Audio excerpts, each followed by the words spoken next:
What is going on, everybody? I am here at the Las Vegas International Airport after a grueling week in the PCT.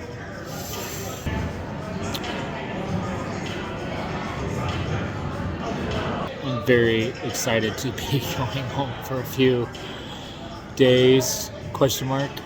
I'm as confused about it as anyone. But fortunately, I've been watching YouTube videos on the PCT for the last 10 years, and I've already planned this all out in my head. I mean, I already knew that the Sierras were a big question mark. So I'm really conflicted because of everything. Just all the planning and the excitement and just getting on trail and having it all just be like this big hot air balloon that just fizzled and kind of like crashed. Like the excitement and the newness, they call it the honeymoon phase of the PCT, is gone, long gone. Now it's like that dream job you landed that just is turning into work. And now I'm like, oh, so I made this commitment for this 2,650 mile trail that I'm like not excited about. I'm the opposite of excited because the enormity of the, facts are weighing down. But I did order some new gear. I'm going to get a Garmin Forerunner watch, which is,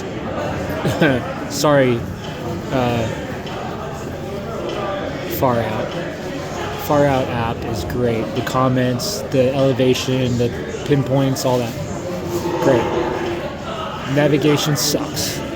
I got lost probably 3 or 4 times using that, and I have the default settings set to north up on when I open my phone. 50% of the time it loads the map north down, so I'm looking like I'm going north, but really I'm going south. It's annoying. So I don't know if I need to go in and update it in a Play Store or what, but it's freaking annoying. And when it's life and death, and it's just something so simple as looking at the map upside down, and it happens pretty frequently, it's really freaking annoying. So the Garmin Forerunner watch is amazing. I was watching this guy, or I was hiking with this guy that had it, and he showed me, like, you turn your wrist and the arrow instantaneous, like right now, it turns. Far Out app, it takes like 10, 15, 30 seconds sometimes for the arrow to update, and you could be 50 feet off trail, or you could be standing on the trail and think you're 50 feet off trail. It's happened tons of times throughout the day. That's a lot of extra steps over the course of 5 or 6 months. So that was really pissing me off.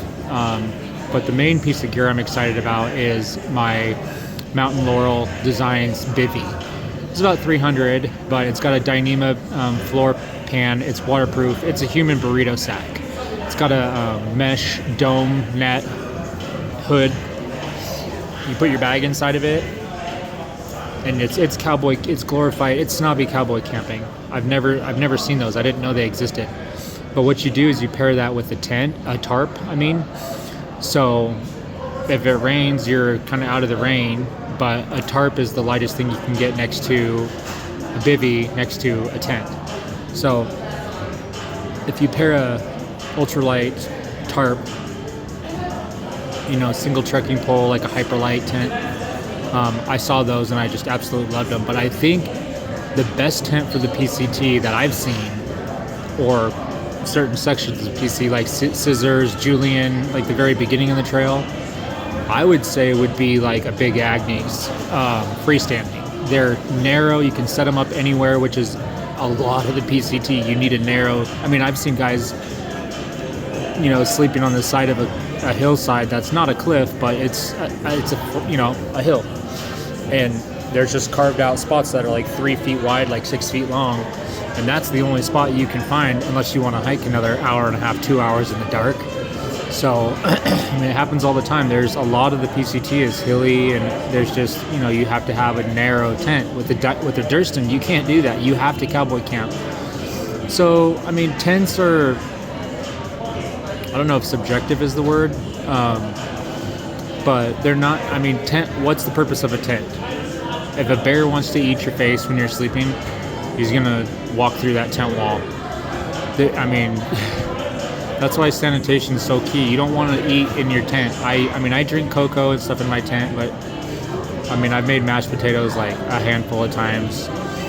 But I rinse the cup out really, really well. I don't pour out my dishwater. Like after I make my mashed potatoes in my cup, I don't sit there and rinse it out and do my, you know, my spoon dishes and then dump it out right there. You never pour food out around the campsite because of people behind you. So every single, you know, thing like that goes into a thought process. It's daunting, but at the same time, it's rewarding too, because I mean, I look back, it just felt like I was gone for a week. I just slept in the woods for, well, I mean, I had a few town days, obviously, but I mean, for the most part of a month, I just slept in the woods. And it doesn't even feel like it. It flew by. And that's what I've heard people say about the PCT, is after the 5 or 6 months is over, it just flew by. So I'm wiped out, I'm exhausted. I don't sleep well on trail, which is kind of bothersome. But the good thing is it does get you up early. You know, I toss and turn at home too. It's just, I don't know if it's my arthritis medication or just caffeine or what, but it's just, anyways, this is really going to suck going home because I know I'm just going to get vortexed, and I got to force myself to go back to work. Whether for real, like find a new job. So I think that's kind of the exciting thing, is like, oh, I could just not go back to the trail and just, you know, I ran into a guy from Ellensburg on the bus to the airport that I was hiking with. It was insane. We both like quit, bailed the same day, and I hiked. It was so crazy. And he's moving to, his mom lives in Bend, and my sister's moving to Bend. And I'm like, this dude looks randomly strange like my brother. It is so crazy, dude. So I got his contact information. I'm like, dude, this is just too weird. But that's, you know, that's the PCT. You run into people you may have known before or you never knew, and now you do. And it's crazy. It's such a cool adventure, but I'm not ready to be done. But I'm 50-50. And that's, I can't be 50-50. I got to be committed. And I mean, I've committed to this trail. It's just, sometimes you got to know when to regroup. And I mean, at bare minimum, I'm not touching the Sierras until they are thawed out. That was fun. I got my money's worth. I did the snow post-holing. I tried it, did my best. I mean, I don't know what else to say. I don't think the snow would solidify any earlier than 3 o'clock in the morning. Like, okay, figure it out. Look at it this way. It's 85 degrees during the day. It was actually 90-something degrees today. The snow softens up, right? Heat of the day. From like 10 a.m. on. So it takes all day it warms up all the rocks, it warms up all the trees, there's all the UV radiation that melts snow underneath the ground, where there's like UV rays hitting rocks that are under snow, and it'll thaw out these big pockets. So just be walking along and then you'll break through, and then there'll be like a 5-foot hole. Seriously, you'll cave in up to your chest. So it's just stupid right now. And I'm just saying this because the trail is suggestive. The PCT is suggestive in the Sierras. The trail, I mean, you could be a mile off the trail and make a better path, like up to Forester. That's literally what I did. The approach to Forester, you like come out of this canyon and you go up the side of this mountain like this, and it's just really hard on your ankles when you're side hilling. So I just went up like 150 yards and I got on top of this ridge, and I followed this ridge like all the way to Forester. It was brilliant. And it was, I don't even know how to describe it, but it was the most surreal feeling because the altitude changed and the moon was out, and so it was dark, but it was still bright, and I had my headlamp on, and I'm in this foreign, frozen, like Arctic land with these huge, towering, just iconic mountains, and coming up to this really frozen lake, but there was like a waterfall flowing out of this lake, like down into this like canyon that was indescribable. It was so surreal. And then I come across this set of like coyote tracks, like big, like that big, not huge, but they weren't wolf, they were coyote. And then there's like this big, huge snowshoe hare, like just bounced in front of me. Like I was in the Arctic full on. It was so cool. But yeah, that's to describe the feeling and the intensity, and then going up over 13,000 foot Forester Pass on a ledge that's 1 footprint wide, not 2, 1, 1 shoot path wide over, a crevasse of death. If you make one, if your ice spike like catches on your shoe, and you're dead. So relying on my gear so heavily was like so intense. Like my trekking poles, they must have saved my life literally thousands of times, because each time you stab it, you're putting your life on that grip. And I had white knuckle grips on my trekking poles for miles. I'm telling you, there was some side hills. Like if you looked at my Instagram or Facebook, you could see these huge sweeping valleys with these little boot tracks along the side of them. And you can glissade down on your butt, but I have a big, huge road rash on my leg from doing that. Like, dude, there's consequences to choices. Like glissading is dangerous. A lot of people, like, I heard stories of people glissading and then their ice axe would just like catch a hook. They would catch a hard piece of ice, and it would just like rip up, and so then they're dragging down the mountain by their fingertip. It's just, you have to do it. I implore you, if you have a crazy screw loose in your head at all, I implore you to do this. When I flip the Sierras, I'm going to go up north to, I looked at it on the map, it's not Ashland. Oh, South Lake Tahoe. But yeah, even going through the elevation charts of all of Oregon, nothing's over 6,000 feet that I could see. There might be 8,000 foot somewhere, but I think it's all 6,000 feet or less. Like Mount Hood, 6,000 feet is the top elevation on the trail. I'm not worried about it.